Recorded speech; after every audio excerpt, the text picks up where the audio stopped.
please feel free to do that. I'm assigned to, or working at Public Works Project Management on the ESSER, the Earthquake Safety Bond Program. So my job as a hearing officer is to hear both sides of the story, both the department's presentation and then any kind of appeals or mitigating circumstances. And then I write it up and pass it on to the director. The decision is ultimately the director's to decide whether to,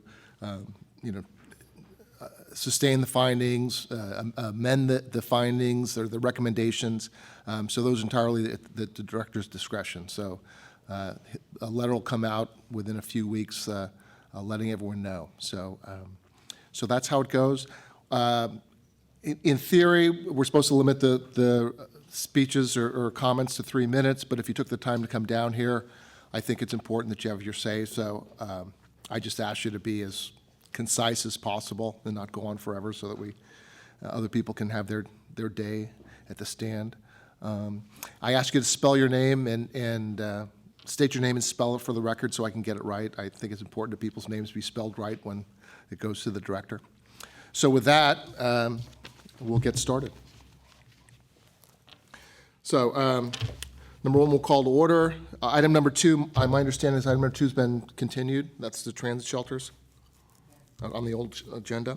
So item number three, order number 202264, to consider the validity of notices to repair that have been issued to various property owners and utility agencies for the restoration of the public right-of-way on sidewalk blocks in the Sunset District, bordered by Ortega Street on the north, 30th Avenue on the east, Quince Terrace Street on the south, and 36th Avenue on the west.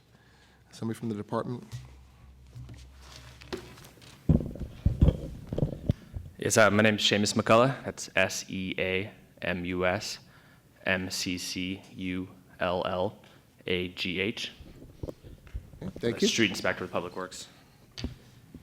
Public Works Code Section 706 states that it shall be the duty of the property owners to maintain sidewalk and sidewalk area fronting or adjacent to their property in good repair and condition.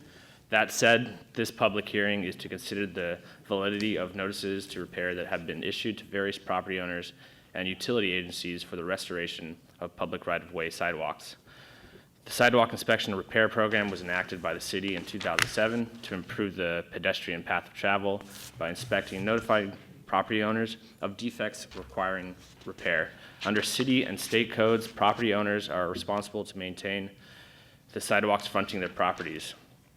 This program differs from past inspection programs by providing funding for the city to allow property owners the option to have the city repair the sidewalks for them and to invoice them upon completion of the work. Part of the CERP process is to hold public hearings for property owners to express their concerns as to the validity of the required sidewalk repairs. Since its inception, the CERP has conducted inspections along 1,827 blocks in neighborhoods throughout the city. Today's hearing is for property owners who have received sidewalk repair notifications in CERP 148, Sunset District neighborhood bordered by Ortega Street on the north, 30th Avenue on the east, Quintara Street on the south, and 36th Avenue on the west. Letters for this area were mailed out on November 22nd, 2019. Is there anyone that would like to appeal this or speak on this matter? Any member of the public wishes to speak on this matter? All right. Hearing none, we'll close this item, move on to the next item, which is CERP.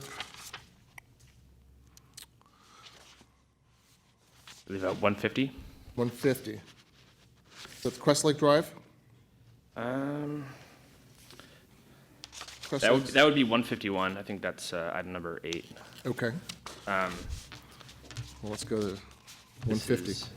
Order number 202266 for CERP 150, Rivera 33rd Avenue. I must have an old agenda. Well, go ahead. Why don't you read the CERP area? Yeah, this is the same program. This is for CERP 150 Sunset District neighborhood bordered by Quintara Street on the north, 30th Avenue on the east, Santiago Street on the south, and 36th Avenue on the west. Letters for this area were mailed out on November 22nd, 2019. Okay. Anyone from the area want to speak on the matter? Any members of the public want to speak on the matter? All right, hearing none, we'll skip to item 8 since it's on the same matters, SERP. Crest Lake Drive, Sloat Boulevard on the north, 20th Avenue on the east, Eucalyptus Drive and Ocean Avenue and Sloat Boulevard on the south, and 24th and 25th Avenue and El Mirasol Place on the west. Correct? This is for SERP 151 Merced Manor District neighborhood bordered by Crest Lake Drive and Sloat Boulevard on the north, 20th Avenue on the east, Eucalyptus Drive and Ocean Avenue, and Sloat Boulevard on the south, and 24th Avenue and 25th Avenue, and El Mirasol Place on the west. Letters for this area were mailed out on November 27th, 2019. Anyone want to speak on this SERP area? Any members of the public wish to speak on this SERP area? Okay, hearing none, thank you very much. Okay, we'll go back in order on the agenda. Okay, item number 5, order number 202274, to consider an application from the Cellarmaker House of Pizza to occupy a portion of the public right-of-way with 2 tables and 8 chairs from 12 p.m. to 11 p.m., Monday through Thursday, and from 12 p.m. to 12 a.m. Friday through Sunday at 3193 Mission Street. Department? Hi, good morning. My name is Nicholas Persky, Nicholas Persky, representing Public Works, Bureau of Street Use and Mapping.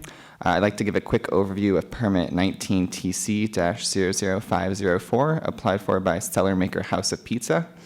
If approved, this permit would allow the applicant to occupy a portion of the sidewalk in front of 3193 Mission Street with 2 tables and 8 chairs between the hours of 12 p.m. and 11 p.m. Monday through Thursday, as well as 12 p.m. to 12 a.m. midnight Friday through Sunday. The applicant submitted this application to Public Works on September 6, 2019 for the location of 3193 Mission Street. After review of the proposed site plan for compliance with the Public Works Code and Public Works Order 183188, Public Works accepted the site plan for the location on November 5th, 2019. Following approval of the 3193 Mission site plan, a Public Works street inspector posted a public notification at the location, as is required by Section 176.3 of the Public Works Code on November 6, 2019. In response to the public notification, Public Works received 1 letter of objection before the deadline of November 16, 2019 to receive objections. The objection has subsequently led to today's hearing. That concludes my remarks on the permit, and I'm available if you have any questions. Thank you. Is the applicant here? Would the applicant like to speak? You're not required to, but if you'd like to. Okay. So the sidewalk in that, Excuse, state your name and spell it, yeah, please. yeah. My name is Connor Casey, Connor, last name Casey. Okay. Go ahead. So the sidewalk in that area is rather wide, and we would still be leaving about 12 feet of sidewalk. So there's plenty of space for people to get back and forth. It's actually still going to be much wider than most sidewalks in the city. We're a family establishment. We're food forward. The complaint mentioned, that there were a lot of bars in the area and there'd been a lot of turnover in that location. We want to ensure that we don't turn over, and these seats would certainly help us stay afloat. And yeah, we're if you look at our we have a location on Howard Street as well as this Mission location, and if you look up either of our ABC license numbers, there's never been a complaint. There's never been anything unruly, underage serving, late night noise complaint. Like we're clean as a whistle. So I think that's all I got to say. Yep. Great, thank you Thank very you. much. Is the appellant here?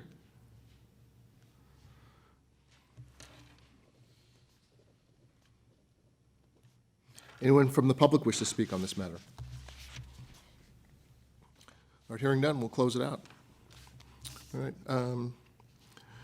So 6 was a SERP. Item number 7, to consider notice of violation 9889 issued to Precision Engineering Incorporated, the violations for exceeding permissible use on Filbert Street between Larkin and Polk.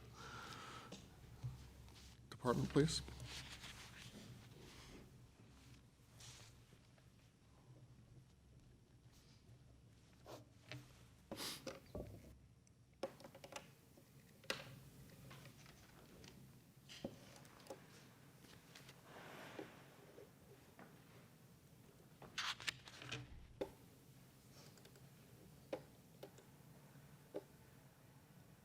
skip.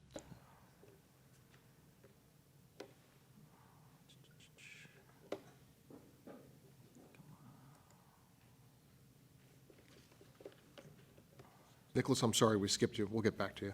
It happens when I go out of order.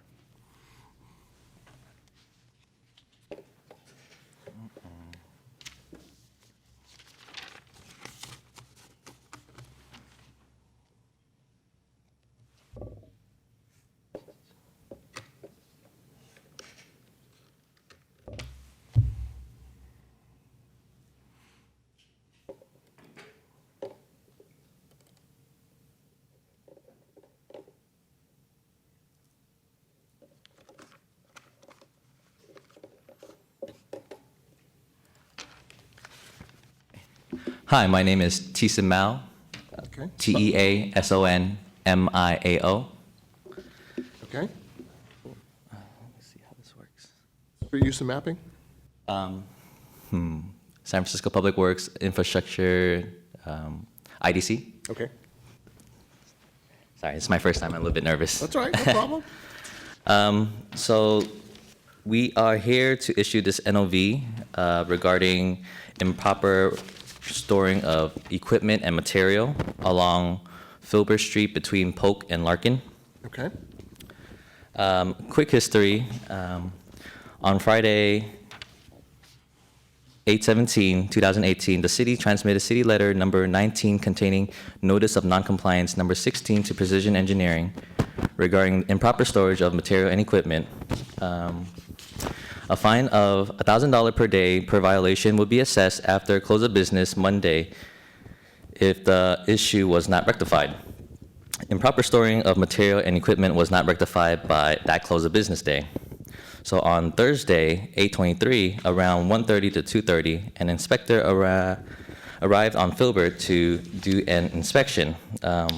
Precision Engineering failed to rectify the issue. So the city transmitted city letter number 21 containing notice of violation 9889 regarding the improper storage. Another inspection was performed by an inspector on August 30th, 2018, and Precision again failed to rectify the issue because there was still items on the sidewalk. Violation 9889 for $1,000 per day for improperly storing material and equipment. The issue was corrected after 7 days, and the violation was closed with a penalty of $7,000. Here we have the city letter sent to Precision Engineering for the notice of noncompliance. Okay?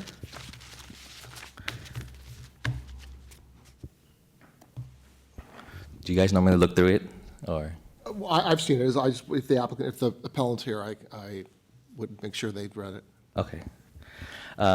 Attached here is the NCR number 16, stating that Precision Engineers needs to remediate this issue by close of business August 20th. So here are the images. So regarding this non-compliant, contractor was not supposed to store material on this block. After receiving the NOV fine, Precision Engineer appealed. Attached is the NOV number 9889, improper storage location. So after about 5 days, which was around Thursday, we had to issue this NOV because, again, contractor did not remediate the issue. As you can see, there are material and equipment on the block. So this is the storage plan that the contractor submitted. As you can see, there are no green hash on Filbert between Polk to Larkin, only on the southwest corner of Larkin and Filbert. So that was their approved storage location. Everywhere else, they were not permitted to store there, or else a fine would be assessed. Here is an approved storage plan signed by our traffic engineer. These are the codes that Precision Engineer has violated. And on that day, August 30th, 2018, Precision Engineer remediate most of the issue. However, if you see that project sign on the far right photo, it was still in the sidewalk and it was considered non-compliant. I notified Precision Engineering, and then they sent an image later that day showing that they've rectified the issue. Was there an extra day fine for that one violation? Or- That day was also included in the 7,000. And here's the notice of violation on that same day that we closed it out. This was the NOV invoice that was issued to Precision Engineering for $7,000. The city would like to recommend that we understand that it's hard to maintain good storage location when there's construction going on, especially with all the large equipment and material that is necessary for the work. The city recommends, our Public Works, our group recommends an NOV of $1,000 instead of the $7,000. Thank you. Oh, thank you.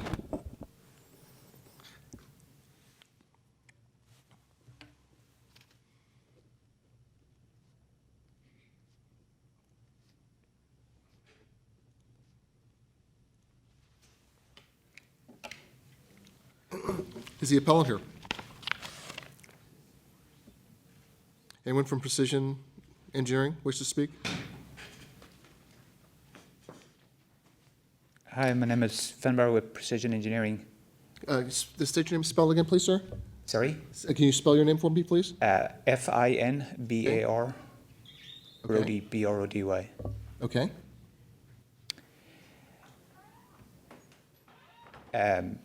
I'd just like to say some stuff. So, he showed you a picture of all along Filbert Street. I mean, when we bid these projects, there's no information other than what's in the city codes, which gives you 100-foot storage on the streets. So when we bid the project, there's no way of finding out where we can store or where we can't store. So as a bidder, we're expected that the city understands that there's X amount of equipment and materials be used for a project, and that they be that there's adequate storage when we bid these projects. Only after we get the job, traffic engineers are involved, and they'll limit us to certain areas which are, in the project zones. So that's an impact that we can't foresee once we're bidding the projects of, who's going to tell us where we can and can't store, other than the requirements that are in the spec, which are giving you like 100 feet on each block of where you can store. Well, I mean, I'll just, I've got a copy of the spec section here, and it talks, it's very specific that there's no materials and equipment on Polk Street is one of the criteria, and that you need to submit plans and Yes. Yeah. 100 feet in length, and Yeah, we're working the whole length of that street. I mean, at bid time, you don't know exactly where you can and can't store, down to the square foot. So we have to, there has to be adequate storage on the street for us to perform the contract, and the city knows this. So anyway, based on that, we're saying that we got the violation on the 23rd at like 3 p.m. And then for us to move a storage area, so we had to use a storage area on another project which was down on Van Ness, but it takes 72 hours to post for a towaway zone. So we can't move anything until we get a storage area on another location, which was way down on Van Ness. And the only reason we could store down there is we had another concurrent project that DPW were managing, that they allowed us to move the stuff down there. so, looking at the storage plan that was approved, were you But using? that's for that project. Right, were you using all of those storage areas already? In that vicinity, yes. So the ones that were approved in the plans, they were fully being used and maximized to their full potential? I don't know exactly what you're looking at, but any ones that were in the vicinity of where we were working. Right. I mean, there could have been ones we were working way out in Filbert, the other side of Venice. There's storage areas over there, but we're not going to use them for doing work on Well, no, Polk but, Street. but the storage plans that were submitted as part of this job, were those being used? Yes, yes. So once we go outside our storage area, we have to find other locations, and it's often we get permission to use other locations. I mean, obviously, if the public complain, we have to move them. Okay. So in this case, I spoke to the section manager on that date. We got the violation. I told him that we needed time to move the stuff, and I spoke to him on that Thursday to move the stuff down to Venice, which was another city project, and they said, okay. I said, but I need 72 hours for the towaway to be legal, otherwise I can't move it. That was on, so we got the notice on 3 o'clock on a Thursday. On Friday, we posted for no parking, so it wasn't activated till Monday. On Monday, we moved all our equipment and everything off the job site. So as of Tuesday, we were 100% everything moved off the location. Okay. But the point we made to the section manager was that, I mean, we're not complying with the violation or with your request. We just need adequate time to move the stuff. Okay, very good. Okay, thanks. Any member of the public wish to speak on this matter? Okay, hearing none. All right, Nicholas, sorry. You're up. So I skipped, I apologize, I skipped out of order item number 6, order number 202-277, to consider an application from Authentic India for the operation of a mobile food facility in the public right-of-way in the vicinity of 1355 Market Street. All right, good morning. Nicholas Percy again from Public Works Bureau of Streets and Mapping. Just for some helpful context, the picture there is the proposed location of operation between the two trees on the left. So I'd like to give a quick overview of permit 19 MFF-00093 applied for by Authentic India. If approved, this permit would allow the applicant to occupy a portion of the sidewalk in front of 1355 Market Street with a push cart on Mondays from 9 a.m. to 5 p.m., Tuesdays from 9 a.m. to 5 p.m., and Wednesdays from 9 a.m. to 5 p.m. The applicant submitted this application to Public Works on July 18th, 2019 for the locations of 1355 Market Street as well as 1390 Market Street. After review of the proposed site plans for compliance with the Public Works Code and Public Works Order 182101, Public Works accepted the site plan for 1355 Market Street on September 5th, 2019. Public Works did not accept the site plan for 1390 Market Street due to concerns relating to adequate path of travel along the sidewalk, as well as conflicts with the Better Market Street plan. Following approval of the 1355 Market Street site plan, Public Works sent out a notification, as is required by Section 184.88 of the Public Works Code, on October 11, 2019. The applicant also posted a physical notification at the location on October 28, 2019, for which a picture was sent to Public Works. In response to the public notification, Public Works received 8 letters of objection before the deadline of November 10th, 2019. The objections have subsequently led to today's hearing. That concludes my remarks, and again, available if you have any questions. Okay, thank you. Would the permit applicant wish to speak on this matter?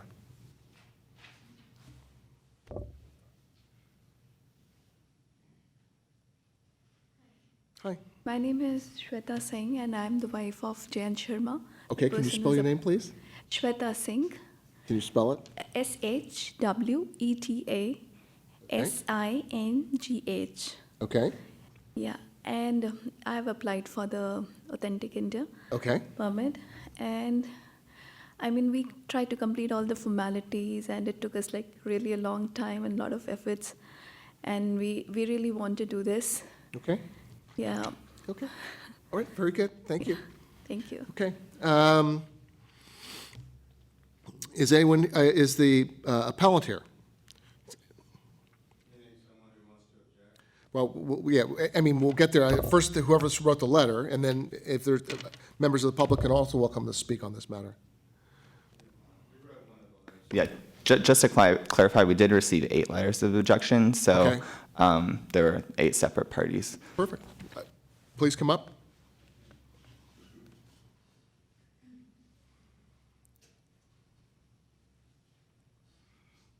Good morning. My name is Jim Collins, Jimcollins. I am an employee of the owner of the Market Square building, which is the name of 1355 Market, which apparently Public Works has considered for the permit. And you're representing the ownership group? Yes. Okay. I represent the ownership.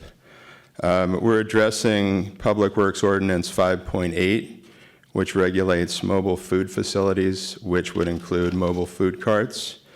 My comments are mostly, and that was passed in February of 2011.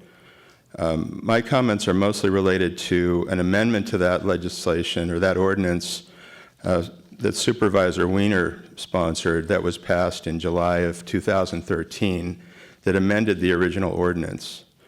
I'm going to quote from the amendment from 2013. Section 1.c states that the legislation is attempting to, and I'm paraphrasing, provide and expand the range of convenient and interesting food consumption opportunities for mobile food facilities in underserved and less congested areas of the city. Underserved and less congested areas. The applicant has applied to put a MFC in what is in fact one of the busiest sidewalks in the city. It is a major thoroughfare for travel from and to the Van Ness Avenue Muni Metro stop, as well as the Civic Center Metro and BART station. We have over 4,000 housing units within a block of the building, so we have a great number of residents who are coming and going. And then the building itself has a population of about 3,400 people. So we have a very large group of people coming and going from the building, especially at peak hours when the MFC would be operating. Secondly, since this legislation was meant to improve the variety of food service to underserved areas, I'd like to argue that this is actually a very adequately served area.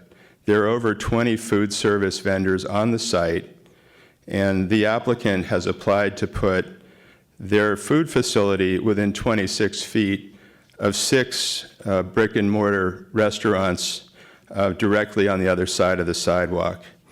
I did bring some illustrations to address this.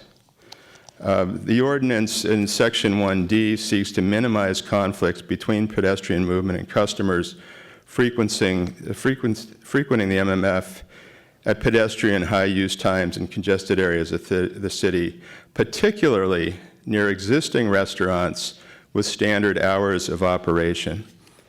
So bear with me while I try to get the right orientation. So this is the building we're talking about. It's a headquarters for Twitter. It's a major location for Microsoft. There are several other tenants in the building, including the Golden Gate Regional Center, which is a state-funded body that provides health care and psychological support to the physically disabled. This is just meant to illustrate, as the last picture did, how many people are passing by this MFC application spot. This will quickly, it's a sample of the 20 or so existing bricks and mortar food service places at the building. And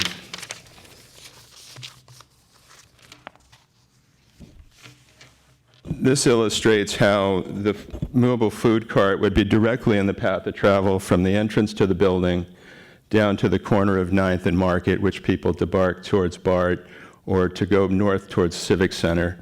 So it's really obstructing the path of travel. And while the sidewalk appears wide, you would have the food service of the food cart as well as the customers waiting in line on top of the large number of people who are trying to pass by there. This could be especially problematic if the building had to evacuate in an emergency. As regards the distance from existing restaurants,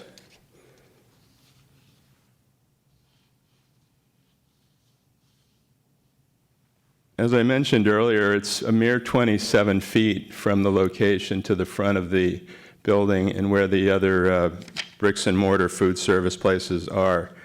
And as far as providing a variety of dining opportunities for people in the neighborhood or in the city or who are visiting, I'd submit. If you look at the selection of restaurants there, we cover everything from Middle Eastern food to Asian food with the Northern Ducks, conventional deli food, Nashville fried chicken, Japanese food, and so forth. So just less than 30 feet away from this food cart, you have a preponderance of a variety of different dining opportunities at existing restaurants. Assuming there's a large number of customers waiting to be served at the food cart, they will in fact interfere with people trying to come and go from these existing facilities. Lastly, the MFF ordinance that was passed in 2011 requires that MFFs incorporate the California Retail Food Court Code as part of their operations. The Food Code from California requires that MFFs provide 120-degree water for if they're washing their wares at the site, but at a minimum, a constant supply of 100-degree Fahrenheit water is required, so that, I'll quote, "All food handlers shall wash their hands with liquid soap and warm water often, including before starting work, after going to the restroom, and during work." The building and the location, our building is a privately owned building, as are the buildings surrounding the applicant's site. The nearest public restroom where one might be able to wash one's hands with warm water, having trouble orienting that, is 0.2 miles away from the applicant's site. So in fact, we doubt that this applicant would be able to meet the bare minimum for sanitary use, restroom use, and hand washing by the employees. So therefore, for those reasons, we feel that while the Authentic India food cart may be a great idea, this is not the right place for it because it's in direct conflict with pedestrian use. It's also in direct conflict with the concept of a 75-foot radius from existing restaurants, and therefore we object to the granting of the permit. Thank you very much. Nicholas, if I'm not correct, if I'm not mistaken from previous, the hand washing or health code issues, is there a separate hearing for health code? Correct. So the public restroom requirements and hand washing requirements would be permitted through a public health permit. I'm not sure if that's subject to a hearing process, okay. But it definitely is subject to review by health inspectors at DPH. That's not our purview. So I just want to make you aware of that. Okay. And then as far as the 75-foot entrance from previous thing, that's a direct entrance to the street. Is that correct? Correct. Yeah. So the way we measured that here was to the center line of the entrance to the market, which was greater than 75 feet away. I did notice from the appellant's drawings that there appeared to be some vacant storefronts in the area that I'm not sure if they're going to be restaurants at some point.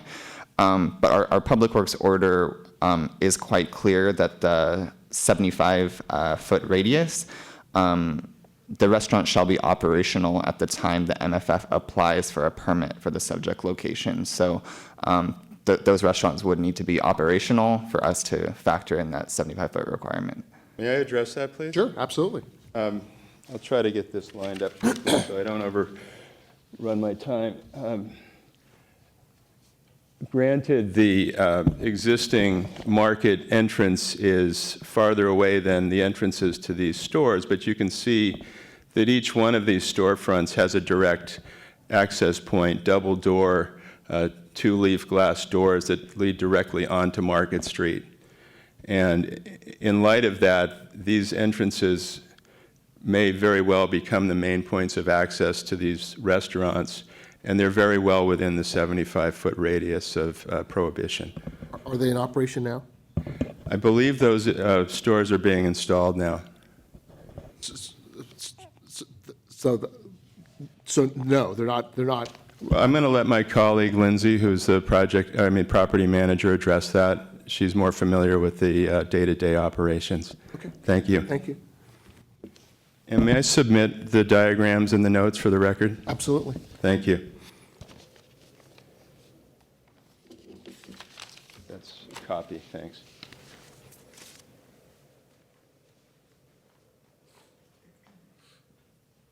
Thank you very much.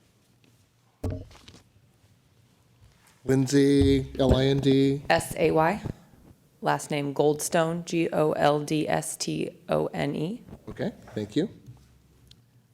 So You're the property manager for this I am the building? property manager, that's correct. Okay. So the restaurants, the image of the restaurants that are up there are slated to go in. So there is leases in place for them right now. Okay. And construction is slated to start within a matter of like a couple weeks. Okay. So I would anticipate they'll be open within a couple of months.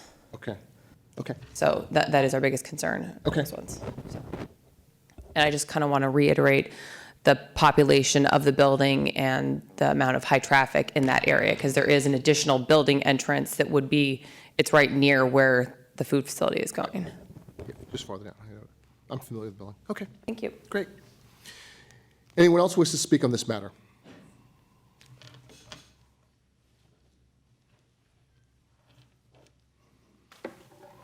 Hi, my name is Shay England, spelled S-H-A-E, last name spelled I-N-G-L-I-N.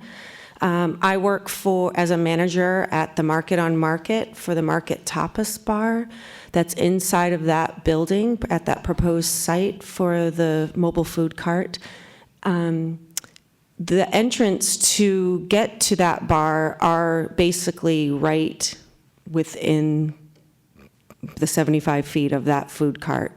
And in order to stay operational, it seems like as a market, we've put in millions of dollars in order to have a brick and mortar there. So to have a cart literally like roll up in front of an establishment seems a little disingenuous to the people that are trying to run brick and mortars. It's a little, in my opinion, forgive the term, a little slap in the face to say, hey, thanks for going through this permitting process that the city allows and spending all this money and having a triple sink and then a hand washing sink and all of these sinks installed, to have a food cart just roll up when a large part of our business is done at lunchtime and happy hour time. So like during lunch and right after work, to have a mobile food cart right there seems to be taking away business from not only our businesses, but the businesses to be that are going through this lengthy process to open, as Lindsay stated. So as a market manager, we already see that our business might be slowing down, we're cutting down on personnel, so this would just cut into that more, in my opinion. So, thank you. Thank you. Hello, my name's Kevin England, I-N-G-L-I-N. I'm the owner, along with Shay, of Ferment Drink Repeat. It's a small brewery here in the city. We currently have a lease signed to take over the existing bar. The gentleman showed a diagram of the food establishments inside the market. One of those locations, we are currently just waiting for our ABC license to be transferred over into our name, and that's pending within weeks. But it is an operational bar and food establishment at this time, and the entrances noted off Market Street do lead back into that area, as well as multiple other food vendors currently in existence, to include Azalina's, the Manila Bowl, Project Juice. There's several other eateries within that market grocery area that provide a wealth of options for people to eat at. We all, as business owners, incur a significant rent and insurance and personnel cost, and to have a mobile food cart be able to come and potentially take business away from us without having to incur the same type of expense that is required to operate a brick and mortar in that area seems to make a small business in the city even more difficult, or the potential of it. So I just ask that you consider those aspects for the people working in that area right now. Thank you. Thank you. Okay. Is there anyone else that wishes to speak on this matter? Come on up.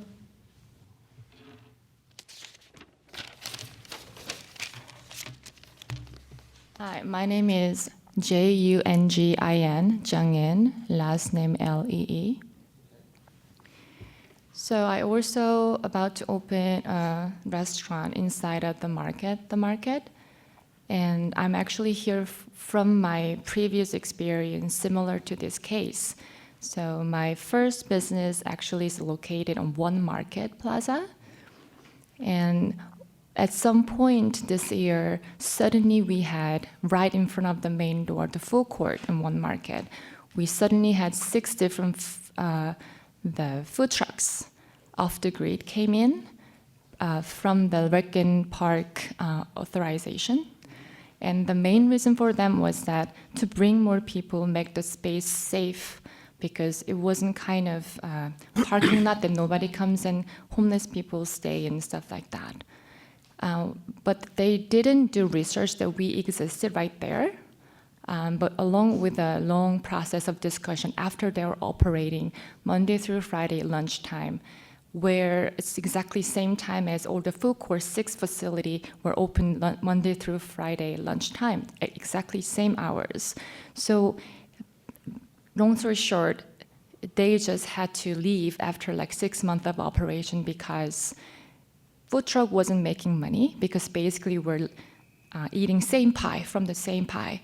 People work there, and they don't really go further to explore or to have fun for lunchtime. They have a limited hour to enjoy their like maybe 30 minutes or 40 minutes. So they don't really go further, even though there's some interesting stuff out there. So basically, we're basically serving same people, but just different options, having more options. So food court entire time that they were operating lost 20 to 30% sales, and some, including myself, was threatening because couldn't really find a way to maintain the business. It was a very, very difficult time.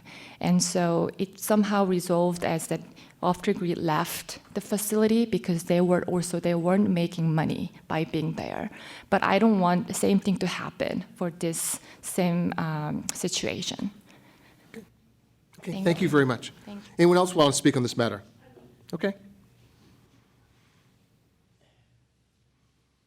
Perfect timing. State your name and spell for the record, please. My name is Joy McDonald. I am the general manager of the Market on Market. McDonald. I'm here today because I've been with the market for over 5 years. We've worked extremely hard to gather our customer base and also, forward our business. We pay a lot of money to be in a historical building here in the city. And nonetheless, to have small businesses that we've taken under our umbrella to help them expand what they're doing in the restaurant industry. To have a food truck or a food stall, or however you want to put it, right outside my front doors is kind of like making it so that you can just be there and not have to, withhold all the things that come within that area. Because we're stuck under a lot of regulations since we are in a historical building and also a Class A building. So, to just have somebody be able to come in, put a food stall outside it and start taking our customers away, that's a hit for us. Like, that's not okay in my book. So I would like for that not to happen. If they want to be part of the market and the market expansion that's going on, absolutely. We're up to take people in, small businesses, to be able to help our community grow and help small businesses within the area. But I feel as if you have to do the full scale of work that it takes to be in that area, which we have done. Ms. McDonald, spelling MC or MAC? MAC. Thank you. And that's it. Okay, thank you. Anyone else want to speak? Come up, sir.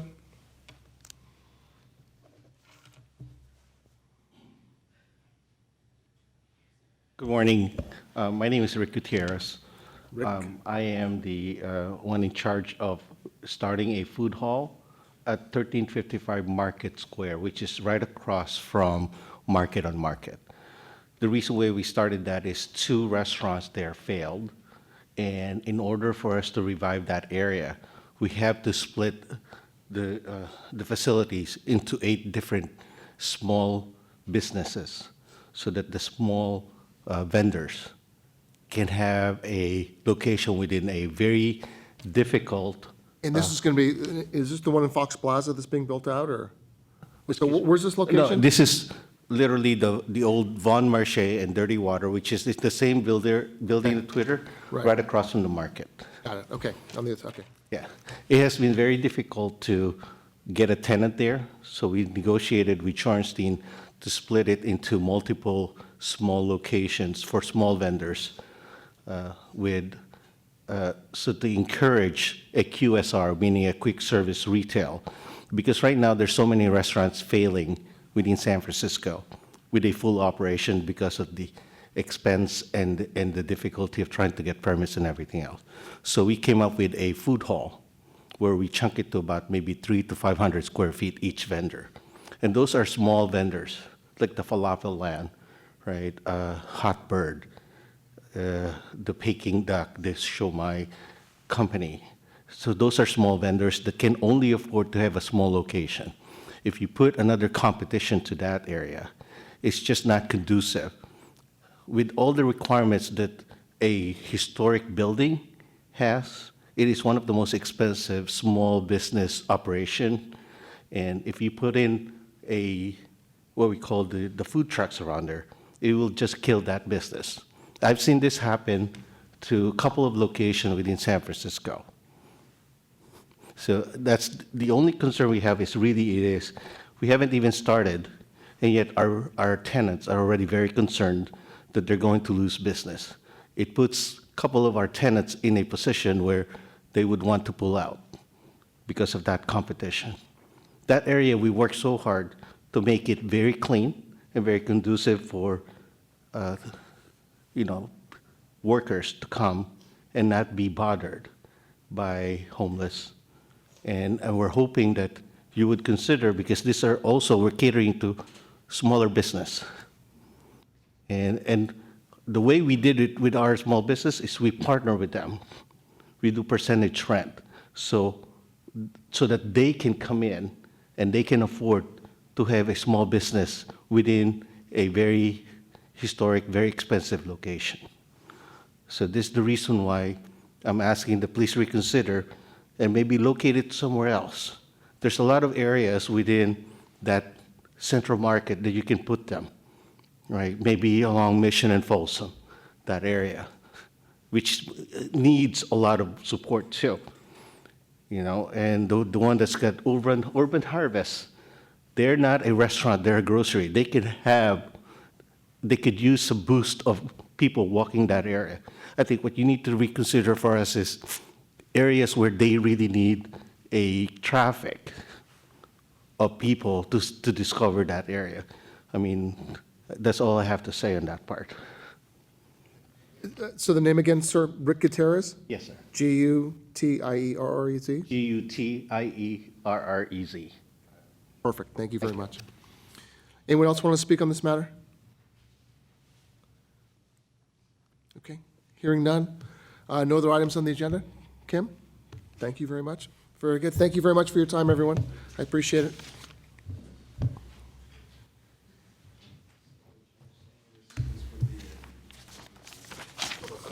Seamus?